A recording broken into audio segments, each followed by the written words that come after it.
Hello everyone, welcome back to my channel English by Chhavi sir. Channel पर आप सभी viewers का हार्दिक अभिनंदन है।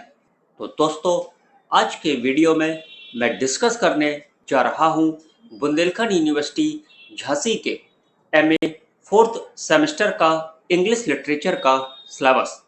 तो दोस्तों, आपको बता दें कि इस बार जो परीक्षाएं सब सेमेस्टर की होने जा रही हैं वो ऑब्जेक्टिव टाइप पद्धति पर आधारित है, यानी एमसीक्यूज बेस्ड पद्धति पर आधारित है। तो आपको अपनी तैयारी एमसीक्यू बेस्ड पद्धति के अकॉर्डिंग ही बनाकर चलनी है। तो दोस्तों, अब आपका ज़्यादा समय न लेते हुए आइए चलते हैं वीडियो पर, यानी एमए फोर्थ सेमेस्टर के इंग्लिश लिटरेचर के सिलेबस पर। तो दोस्तों, आपको बता दें कि एमए फोर्थ सेमेस्टर में टोटल 4 पेपर्स हैं और एक पेपर 5वां है। इसके बारे में मैं वीडियो के लास्ट में डिस्कस करूंगा, क्योंकि ये पेपर जो 5वां पेपर है वो रिसर्च प्रोजेक्ट के ऊपर है। तो आपको बता दें कि paper first 20th century British literature second, यानी ये पेपर फर्स्ट है। इसके बाद आपका जो पेपर सेकंड है वो है मॉडर्न क्रिटिसिज्म का। बात करते हैं पेपर थर्ड की, यानी इलेक्टिव पेपर है ये, यानी इसमें 2 पेपर होंगे, पेपर ए और पेपर बी। पेपर ए है history of English literature from 19 to 20th century और करके पेपर बी दिया है, और इसका नाम है कॉमनवेल्थ लिटरेचर, यानी ये एक इलेक्टिव पेपर है। इलेक्टिव पेपर का मतलब होता है 2 में से किसी एक विषय का चयन करना। तो आप अपने अकॉर्डिंग या तो पेपर ए ले सकते हैं या पेपर बी का चयन कर सकते हैं। लेकिन जो पेपर ए है हिस्ट्री ऑफ इंग्लिश लिटरेचर, ये इम्पोर्टेंट है, क्योंकि आप एमए करने के बाद यदि टीजीटी पीजीटी का एग्ज़ाम देते हैं तो ये पेपर आपके लिए हेल्पफुल रहेगा, क्योंकि हिस्ट्री ऑफ इंग्लिश लिटरेचर से टीजीटी पीजीटी एग्ज़ाम में कई सारे क्वेश्चंस पूछे जाते हैं। चलिए अब बात करते हैं पेपर फोर्थ की। ये भी इलेक्टिव पेपर है, यानी इसमें paper A Indian writing in English का है और पेपर बी कल्चरल स्टडीज का है, यानी इन दोनों पेपर में से किसी एक पेपर का आपको चयन करना है। और आखिरी में पेपर फिफ्थ जो रिसर्च प्रोजेक्ट का है, इसके बारे में लास्ट में डिस्कस करते हैं। तो चलिए अब एक एक करके आपके पेपर के सिलेबस को समझते हैं कि पेपर फर्स्ट में सबसे पहले बात करते हैं आपके पेपर फर्स्ट की।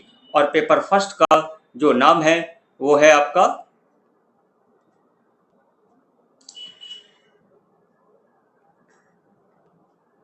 20th century British literature second.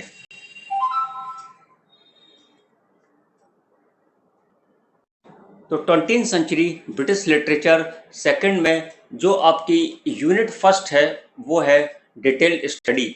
इसमें जो आपको राइटर्स पढ़ने हैं, पहला राइटर है W.H. ऑर्डन। इनकी एक एलिजी पोयम है जिसका नाम है द अननोन सिटीजन। इसके बाद W.H. ऑर्डन की जो सेकंड पोयम है द सीड ऑफ एक्लिस, ये भी आपको कवर करनी है। सेकंड राइटर है टेड ह्यूक्स। टेड ह्यूक्स की जो पहली पोयम है आपके सिलेबस में, उसका नाम है द थॉट फॉक्स। इसके बाद जो सेकंड पोयम आपको पढ़नी है उसका नाम है हॉक रोस्टिंग। तो ये हो गई यूनिट फर्स्ट डिटेल स्टडीज से। दोस्तों, मैं आपको बता दूं कि ऑब्जेक्टिव टाइप क्वेश्चन कैसे पूछे जाते हैं। तो चलिए एक एग्जांपल लेते हैं। सबसे पहले W.H. ऑर्डन की ही बात कर लेते हैं। तो W.H. ऑर्डन की पूरी बायोग्राफी आपको कवर करनी है, कि मतलब इनका जन्म कब हुआ, इनकी मृत्यु कब हुई, इनकी शादी किसके साथ हुई, इनके फादर मदर का क्या नाम था। इस तरीके से कई क्वेश्चंस बनते हैं। और इनकी जो पोयम है उस पर भी क्वेश्चन बनेंगे कि ये पोयम कब पब्लिश्ड हुई, कब लिखी गई, कितने लाइंस की थी, कितने स्टेंजास थी, वगैरह वगैरह। तो चलिए कोई बात नहीं, मैं आपको अब लगातार इस पर वीडियो देता रहूँगा। तो चलिए अब बढ़ते हैं यूनिट सेकंड की बात कर लेते हैं। यूनिट सेकंड है आपका नॉन डिटेल स्टडी का। तो नॉन डिटेल स्टडी में जो आपका थर्ड राइटर है उसका नाम है D.H. लॉरेंस। तो D.H. लॉरेंस का आपके सिलेबस में एक नॉवेल है जिसका नाम है सन्स एंड लवर्स। चौथा राइटर है आपका आयरिस मर्डोक। आयरिस मर्डोक का एक नॉवेल आपके सिलेबस में है, यानी द सी आपको कवर करना है। अब जो आखिरी राइटर है, लास्ट राइटर है, उसका नाम है जेम्स जॉयस। तो जेम्स जॉयस का एक नॉवेल है जिसका नाम है portrait of an artist as a young man. तो ये आपका पेपर फर्स्ट का सिलेबस हो गया। इतना आपको पेपर फर्स्ट में कवर करना है। तो चलिए अब बात कर लेते हैं आपके सेकंड पेपर की, कि सेकंड पेपर में क्या सिलेबस है और कितना आपको कवर करना है। तो पेपर सेकंड का नाम है modern criticism. Modern criticism paper में जो फर्स्ट राइटर आपको कवर करना है उनका नाम है I.A. रिचर्ड्स। इनका एक वर्क है उसका नाम है principles of literary criticism. Second writer है जैक्स डेरिडा। तो जैक्स डेरिडा का एक ऐसे आपके सिलेबस में है, उसका नाम है आपका structure sign and play in the discourse of human science. Unit second की बात करते हैं, यानी ये नॉन डिटेल स्टडी है, इससे भी ऑब्जेक्टिव टाइप क्वेश्चंस बनेंगे। और तीसरा जो राइटर है आपके पेपर सेकंड से, उनका नाम है एलन शोवाल्टर। एलन शोवाल्टर का एक ऐसे आपके सिलेबस में है जिसका नाम है टुवर्ड्स अ फेमिनिस्ट पोएटिक्स। और आखिरी जो राइटर है पेपर सेकंड से यानी मॉडर्न क्रिटिसिज्म से, उनका नाम है रोलैंड बार्थ। इनका भी एक ऐसे आपको कवर करना है और उस ऐसे का नाम है the death of the author. तो दोस्तों ये हो गया पेपर सेकंड। अब चलते हैं पेपर थर्ड की ओर। और पेपर थर्ड में आपको बता दें कि पेपर थर्ड जो है आपका वो इलेक्टिव पेपर है, यानी इस पेपर में दो ऑप्शन है, पेपर ए और पेपर बी। किसी एक ऑप्शन का चयन आपको करना है। तो पेपर ए है आपका history of English literature from 19th to 20th century. दोस्तों ये पेपर इम्पोर्टेंट है, फिर आपके ऊपर डिपेंड करता है कि आपको इलेक्टिव पेपर थर्ड पेपर में इलेक्टिव के रूप में पेपर ए का चयन करना है कि पेपर बी का चयन करना है। तो पेपर बी की बात कर लें तो पेपर बी जो है आपका थर्ड पेपर में कॉमनवेल्थ लिटरेचर का है, और इसमें जो राइटर आपको कवर करने हैं मार्गरेट एटवुड, इनका एक वर्क है उसको आपको कवर करना है। दूसरा राइटर है कमला मार्कंडे और इनके भी वर्क को आपको देखना है। तीसरा राइटर है चिनुआ एचवे, इनका एक वर्क है थिंग्स फॉल अपार्ट। चौथा राइटर है डोरिस लैशिंग और इनका वर्क है द ग्रास इन सिंगिंग। तो ये पेपर बी का आपका सिलेबस है। चलिए अब बात करते हैं आपके आखिरी पेपर की। और ये जो आखिरी पेपर है दोस्तों, ये भी आपका पेपर इलेक्टिव है, यानी इसमें भी दो पेपर हैं, किसी एक पेपर का चयन आपको करना है। तो चलिए पहले पेपर ए की बात कर लेते हैं कि क्या सिलेबस है इसका। तो पेपर ए का नाम है Indian writing in English. Indian writing in English में सिलेबस को देखते हैं। यूनिट फर्स्ट है डिटेल स्टडी का। तो इसमें सबसे पहले जो आपकी इंडियन पोएटेस है उनका नाम है सरोजिनी नायडू। इनकी एक पोयम आपको कवर करनी है टू यूथ, और सेकंड पोयम है इनकी वंडरिंग सिंगर्स। ये दो पोयम आपके सिलेबस में है। अब बात करते हैं सेकंड ऑथर की, यानी रविंद्रनाथ टैगोर की। रविंद्रनाथ टैगोर का जो वर्क है ये गीतांजलि। दोस्तों आपको बता दें कि ये जो गीतांजलि है ये कलेक्शन ऑफ सॉन्ग्स है। तो आपको कौन कौन से सॉन्ग्स इसमें कवर करने हैं।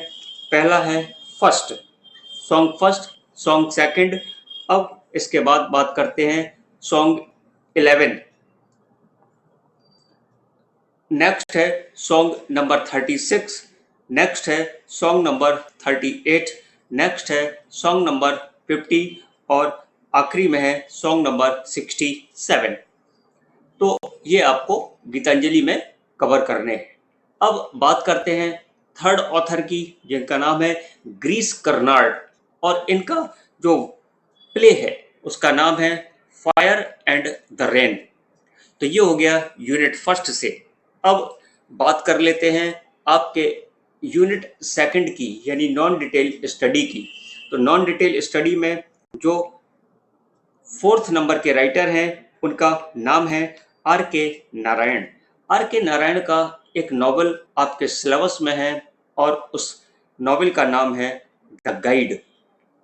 पांचवा राइटर है अरुंधति रॉय।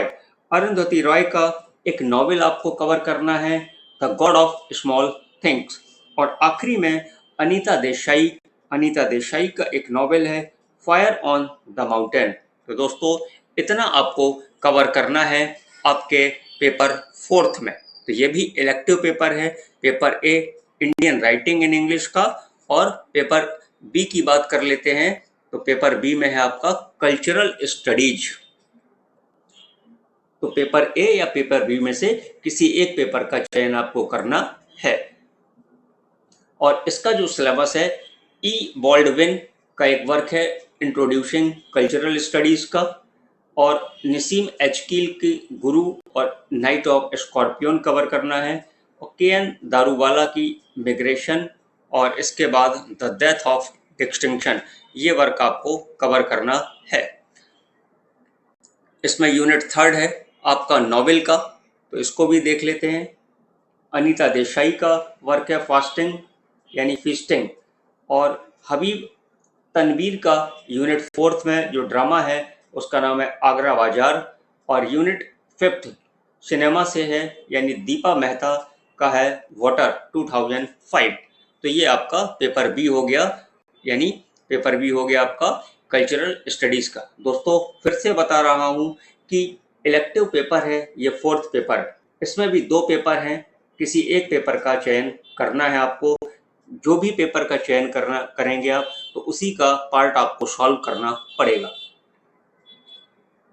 अब बात कर लेते हैं आखिरी में, जैसा कि मैंने आपको बताया था कि ये जो पेपर फिफ्थ है आपका रिसर्च प्रोजेक्ट का है, तो इस पर ज़्यादा चिंता करने की बात नहीं है कि आप जिस किसी भी कॉलेज में पढ़ते होंगे वहाँ जाकर अपने प्रोफेसर से मिलना है और अपने रिसर्च प्रोजेक्ट के बारे में उनसे बात करना है, उनसे प्रोजेक्ट लेकर उसको कंप्लीट करना है, और वो फाइल बनाकर कॉलेज में अपने प्रोफेसर्स को सबमिट कर देना है। केवल ये रिसर्च प्रोजेक्ट का वर्क है। तो टोटल मेन 4 पेपर हैं आपके, तो इस पर फोकस करिए और अपने एमसीक्यूज को कायदे से पढ़िए।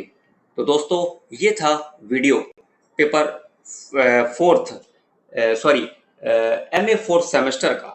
आपको कैसा लगा? वीडियो अच्छा लगा हो तो वीडियो को लाइक शेयर सब्सक्राइब जरूर करिए। तो मिलते हैं आपसे नेक्स्ट वीडियो में, यानी एक एक पेपर के अब मैं MCQs क्वेश्चंस आपके लिए लेकर आऊँगा। तो तैयार रहिए। तो मिलते हैं अब आपसे नेक्स्ट वीडियो में। तब तक आप खुश रहिए, मस्त रहिए और जहाँ रहिए प्रसन्न रहिए। और हाँ, आप अपना और साथ साथ अपनों का भी ख्याल रखिए, और English by Chhavi sir channel को इसी प्रकार प्यार देते रहिए। Thanks for watching.